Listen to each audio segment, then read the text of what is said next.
تمہیں ایک تحفہ دینا چاہتا ہوں، بھول گیا شروع میں دینا تھا، قبول کرو گے؟ قبول کرو گے؟ زور سے بولو، قبول کرو گے؟ محدث جلیل شیخ الحدیث حضرت مولانا عبدالحق صاحب اکوڑا خٹک والے میرے استاذ فرمایا کرتے تھے، صبح کی نماز کے بعد 11 مرتبہ سورہ قریش پڑھا کرو، ہر بار اس کے ساتھ پڑھو بسم اللہ الرحمن الرحیم، شروع میں پڑھو لإلاف قریشین، ہر بار ساتھ پڑھو بسم اللہ الرحمن الرحیم لإلاف قریشین، اور شروع میں پڑھو اعوذ باللہ من الشیطان الرجیم۔ کتنی مرتبہ؟ 11 مرتبہ، صبح کے بعد اور مغرب کے بعد۔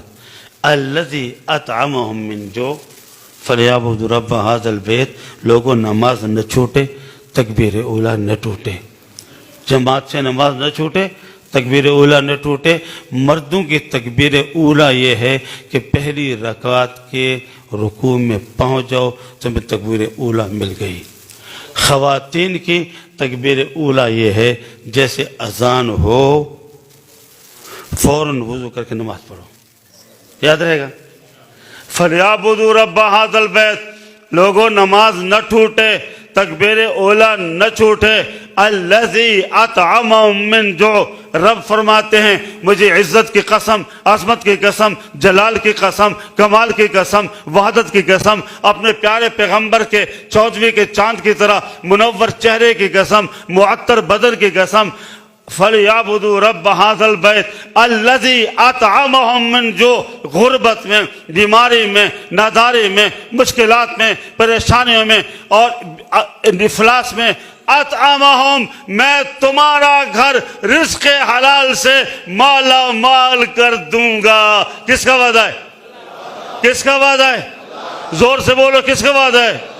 وَآمَنْهُم مِّن خَوْفٍ، اور تمہیں دشمن سے، جادوگر سے اور شیطان سے، دو پاؤں کے شیطان سے اور نظر بد سے اور اس پڑوس کی شرارت سے، حکمرانوں کی شرارت سے، یہود اور نصارہ کی شرارت سے، وَآمَنُوا مِنْ خَوْفٍ، ان سے بچاتے ہوئے میں اللہ تمہاری حفاظت کروں گا اور تمہیں اپنی جھولی میں بٹھا لوں گا۔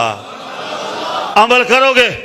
شیخ الحدیث مولانا عبدالحق فرماتے ہیں جو آدمی چاہتا ہے تو اس پر عمل کرے، نماز باجماعت کرے، صبح کو 11 مرتبہ، مغرب کے بعد 11 مرتبہ، ہر بار بسم اللہ الرحمن الرحیم، شروع میں اعوذ باللہ پڑھو، ترجمے پر خیال رکھو۔ فرمایا دنیا میں تمہیں رزق حلال ملے گا، عزت و کمال ملے گا، اولاد اطاعت کرے گی، بڑے شفقت کریں گے، دنیا میں تمہارا گھر امن کا گہوارہ اور جنت کا نمونہ بن جائے گا۔ عمل کرو گے؟ زور سے بولو، عمل کرو گے؟